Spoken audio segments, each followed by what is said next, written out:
cuando se concretó la donación Botero, cuando vinieron las obras, cuando logramos trasladar el museo. Todo esto es una historia larga, hermosa, difícil, muchas cosas porque era una causa difícil. Y cuando uno impulsa una causa difícil, yo lo único que hice fue gestionar, o sea, soñar, imaginarme un museo grande. Teníamos un museo muy pequeño en una situación crítica.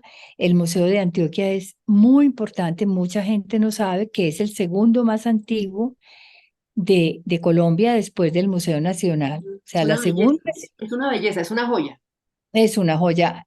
La segunda ciudad del país que tuvo un museo fue Medellín, y, y estuvo en muchas sedes. En aquel centro el museo nace en 1881, pues Medellín era una cuadra. Cambió de lugar, tuvo épocas en que tuvo que estar cerrado porque vivió en una crisis financiera casi toda la vida, y también en una crisis institucional. Era muy difícil, en fin, pero fue armando su colección y haciendo su trabajo. Cuando llegué al museo estaba en una crisis muy dura. A mí, por ejemplo, un miembro de junta me dijo: Pilar, no te metas, no hay nada que hacer, el museo está al borde del cierre. Y yo dije: pues si esto lo dice la junta, Dios santo. Y mi marido me dijo: ay, es muy difícil, el museo está muy crítico, además, en un lugar rodeado de todas, absolutamente todas las patologías sociales, todas, las más dolorosas. Yo, en chiste, pero un chiste duro, decía: dime un delito. La gente me decía tal cosa y yo decía: lo tenemos, y lo tenemos alrededor del museo. Bueno, entonces mi marido me dijo: no te metas, y yo dije: no, déjame, yo voy y hablo y yo miro cómo está la situación. Y si estaba muy horrible, no acepto. Entonces fui y estaba muy horrible. Cuando regresé a la casa me dice: ¿cómo estaba todo? Y le dije yo: no, difícil, pero no tanto, tiene remedio, con seguridad que tiene una salida. Me dijo: ah, no, pues si así te parece y tú quieres, bueno. Vimos, yo llamé a Botero a los 6 días de estar sentada en esa silla, un escritorio viejo, una oficina pequeña. Yo, por ejemplo, en mi oficina no había computador, el museo tenía 2 computadores y uno había sido donado por la Biblioteca Pública Piloto, y la biblioteca en ese momento estaba en la peor crisis de su historia, pobre, casi al borde del cierre también. Entonces yo decía: pues si uno está tan pobre que un pobre le regala un computador usado, que se lo da en comodato, pues es que nosotros ya es que no somos pobres, sino miserables. Bueno, en fin, yo a los 6 días yo venía a que el museo creciera. Yo recuerdo que cuando me reuní con la junta, yo les dije: no, miren, yo acepto si ustedes están de acuerdo que el museo crezca. Y me acuerdo que Antonio Picón, que era de la junta, me dijo: Pilar, no es que tú quieras que el museo crezca, es que es una orden de la junta directiva. Crece el museo, porque la última donación que Botero había hecho a Medellín, casi 12 o 14 años atrás, era: si el museo crece, si se vuelve importante, decisivo para la ciudad, actuante, donde tenga una gran circulación de público, en fin, él se lo soñó, yo haría una gran donación. Entonces yo lo llamé, muerta al susto, te podrás imaginar. Yo lo llamé y le dije: maestro, soy Pilar Velilla, soy una señora común y corriente de esta ciudad, pero le cuento que el museo ha decidido crecer.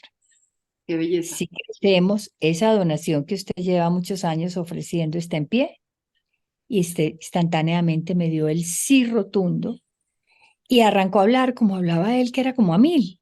Y yo haría y daría, y una sala y otra sala, y al final dice: y $1 millón para apoyar La obra, la renovación. Y ahí espectacular. empezó esta causa. Vimos 28 posibilidades diferentes de sedes. Yo andaba por toda la ciudad buscando la sede del Museo de Antioquia.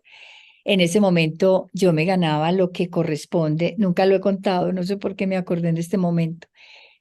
lo que corresponde a hoy un salario mínimo y medio, y ser director del museo, pues no era, era como una persona que, bueno, maneja un museo y gran parte de su trabajo es buscar los recursos para pagar los sueldos, pues porque era un museo en un problema económico muy grande. Entonces, yo tampoco quería sacar la canasta a pedir, no me gusta la limosna, no estoy de acuerdo con la limosna. Me gusta la justicia, es decir, que el museo tenga lo que le conviene, lo que requiere y que se lo dé quien se lo tiene que dar o que se lo consiga, en fin, y se lo gestione. Entonces, arrancamos con un proceso de transformación en el que bueno, entonces con esa promesa de Botero yo le dije, póngalo por escrito, porque yo no soy nadie aquí. Y diríjaselo a mis gobernantes. Y efectivamente así lo hizo. ¿Cómo se llaman, Pilar?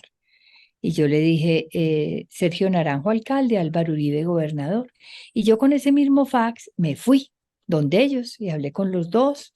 Los dos se comprometieron, pero estaban a 6 meses de terminar su mandato. Haz de cuenta como hoy. Y, y un trabajo de esa naturaleza no se hace pues terminando un gobierno. Y empezamos ahí a mirar sedes y a luchar. Hubo gente que estuvo en desacuerdo, grandes empresarios. Con uno de ellos hablé y le aconsejaron al gobernador y al alcalde que era una locura, que no hicieran eso. O sea, lo que tú quieras, y mucha gente a favor, y en fin. En ese momento estamos en elecciones y Juan Gómez Martínez nos invita al sector cultural a contarles que iba a ser él si fuera alcalde. Y yo voy y en su lista de sueños estaba el Museo de Antioquia. Cuando él fue nombrado alcalde, yo hice todas mis habilidades para que la primera carta, y él lo cuenta, que hubiera encima de su escritorio cuando él se sentara la primera vez, que son las cartas de felicitación y eso, fuera la del Museo de Antioquia, y así fue. Y la primera cita fue la mía. Y yo le dije, alcalde, vamos a hacer esto, y él me dijo, vamos a hacer un museo. Pero eso dice el alcalde y otras cosas los que lo rodean. Entonces, bueno, ahí hubo demoras, pero realmente el museo salió muy pronto, muy pronto. Es decir, esto fue en 1997 Sí. y el museo lo inauguramos en el nuevo edificio, el edificio restaurado, bellísimo, con líneas de negocios, o sea, un museo con tiendas, un museo El completamente primero, distinto en el 2000. en el, Todavía no estaba la Plaza Botero. La Plaza Botero tiene otra historia. qué En belleza. Medellín hay muchas personas que propusieron la Plaza Botero, porque el éxito tiene muchos padres, el fracaso es el que es huérfano. Y yo un día me paré en la esquina del gran edificio de esa fachada que tú conoces, que es bellísima, Bellísima, es una belleza, de lo mejor de una Colombia. vez, creo que es uno de los edificios más lindos de Colombia. Y miré al frente y realmente lo que había era, no, una ruina, una cosa muy fea, edificios feos, el andén estrecho, peligroso, donde atracaban, los buses pasaban por el frente, la gasolina, el ruido. Y yo dije, ay, qué rico demoler todo esto. Me acuerdo que le dije a una compañera de trabajo, mira, ¿qué tal si todos estos edificios se compraran y se demolieran? Le haríamos una zona de acogida al museo hermosísima. Y ella me decía, ay, muy lindo. Como cuando alguien le dice, qué rico que yo fuera astronauta. Y me mirarían y me decían, pues sí, a tu edad es muy fácil. Ella se estaba burlando de mí un poco. Sí, no, pues bonitísimo, Pilar. Y realmente mucha gente lo tomó como una locura. Y yo llamé a Botero y le dije, maestro, no es un hecho, no es una promesa, no estoy segura que se pueda hacer. Bueno, pero de pronto se compran los edificios del frente y se echan al suelo para demolerlos y que en su lugar aparezca una plaza. ¿Qué, ¿qué esperas de Botero? Ah, no, si hacen una plaza, yo dono 14 esculturas.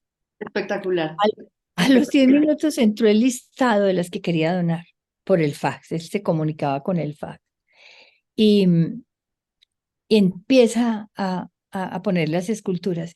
Y te digo, en el camino mientras hicimos la plaza, porque claro, yo me voy donde Juan Gómez y le digo, tenemos 14 esculturas si hacemos una Espectacular. plaza. Y ese alcalde dijo, vamos a hacer una plaza. Y él la hizo. No, es muy bonito, todo Muy es muy bonito, bonito. espectacular. Aparece la plaza y la plaza fue un detonante de transformación del centro. Y un referente, además del centro de Medellín, porque es que es un punto que es visitado por el turismo mundial. Uno de los grandes atractivos de Medellín, pues es esa joya y esa marca, ¿no? El símbolo que es Botero como tal, ¿no? Es Claro. un referente de la ciudad obligatorio, maestra Pilar.